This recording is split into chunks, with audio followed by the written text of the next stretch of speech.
Okay, this is a quick 5-minute video to talk about the different 9mm automatic semi-autos that we looked at for pistols.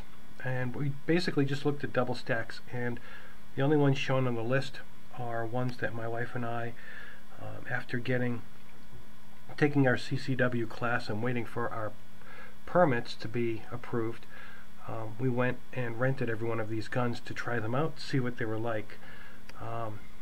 This list kind of breaks them into 3 different categories. Now you can see you've got the Glock, the Smith & Wesson, the Ruger, and the Springfield, kind of a greenish background. That's because those are really compact guns, and you can see based on the barrel length from 3.43 to 3.8 inches. The big thing is, to me, the compact guns are more about the height. You can see they go from 4.17 to 4.75 for the height. That's from the top of the slide to the bottom of the magazine, and that's a standard magazine, not some of the other magazines that are available for them. All of this information I just pulled from all the different websites, trying to put them side by side so it makes it easier to compare them one to the other. So I mean, it's easy enough to go through these. All the dimensions are in inches, talks about the barrel sizes, talks about the trigger pull in pounds. I didn't have one for Ruger, so I left that blank. The length, from the length of the slide, basically.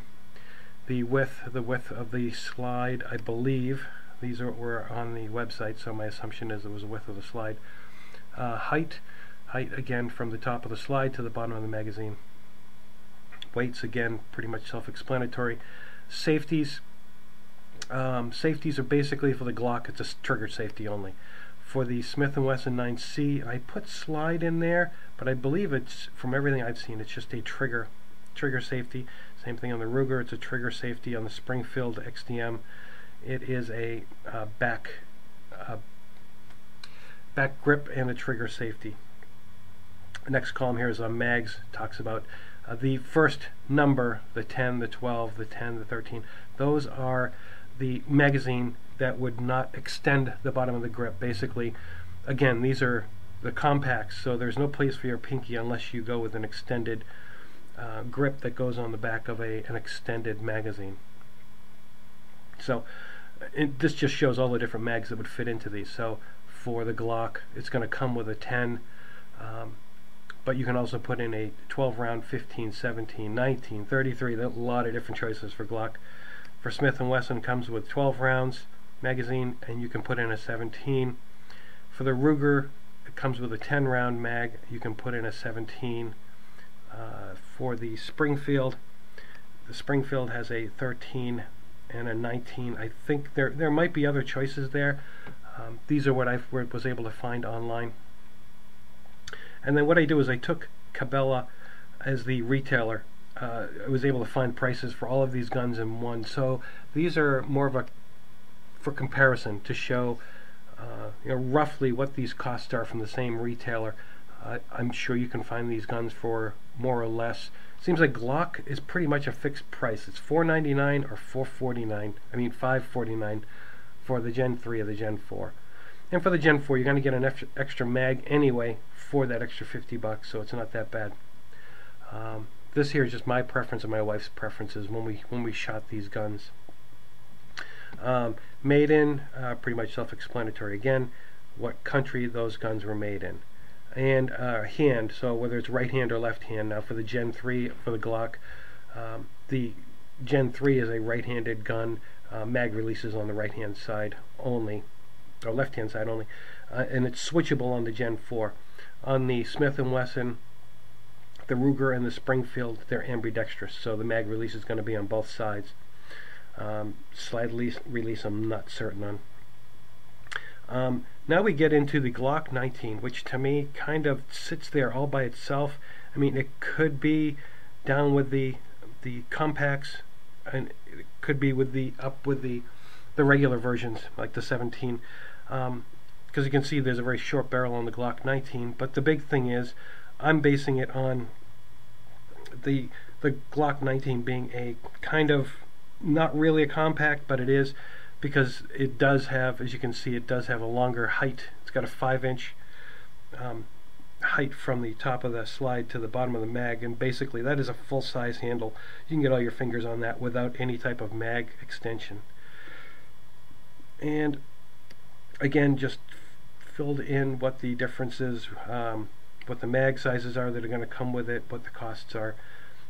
Now when we jump down to the full-size guns, we've got the Glock 17, the M&P 9, the SR9, and the XDM 4.5. Now there is an XDM 5.25. Again, that was kind of, we didn't shoot it. I just wanted to talk about it for a second, that there is a 5.25 version.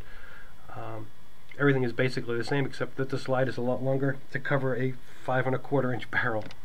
But you can see it's basically it's a 4.5 inch, 4¼ to 4.5 inch barrel size, barrel length. And again, these are just, you know, for you to review and look over. In the end, my wife ended up with a Glock 17, just and we bought a Gen 3 Glock 17. She's right-handed and just really enjoyed shooting that weapon. It was very accurate when she was shooting it, so we ended up with the Gen 3 Glock 17 for her. Now for myself, I really enjoyed the Springfield XDM 4.5, and that's the gun I ended up with. Again, neither one of us has a ended up buying a gun that was really concealable. These are full-size 9mm semi-automatic pistols. But the thought was we start with full-size pistols, something that we both shoot very well. Start with the home protection version, and then from that point on we'll probably go back and start to look at, you know, what is available for a compact that we both like. And as you can see, there was no compact that we both liked. So I'm personally leaning toward either the Glock 26 or some of the single stack that I don't even have listed on here. And, you know, as we try these out, I may do another one of these just to show what the single stacks look like compared to these cost-wise, you know, magazine size-wise, overall size-wise, and see if we can find something that both of us prefer. Oh, and just to show, we did not shoot the XDM 3.8, but I did want to include it in the list as it was done. So we just recently got our pistol permits, and I'm sure there's going to be another video up there with us getting the weapons, trying them out, and you know, giving feedback on them. Again, now that we've purchased, not using the rental guns, we're using guns that we've actually purchased that are our own. So it should be very interesting. I hope this was helpful, and if there's any information that's in this that anybody found was incorrect or incomplete, please let me know and I'll update the video. Thanks for watching.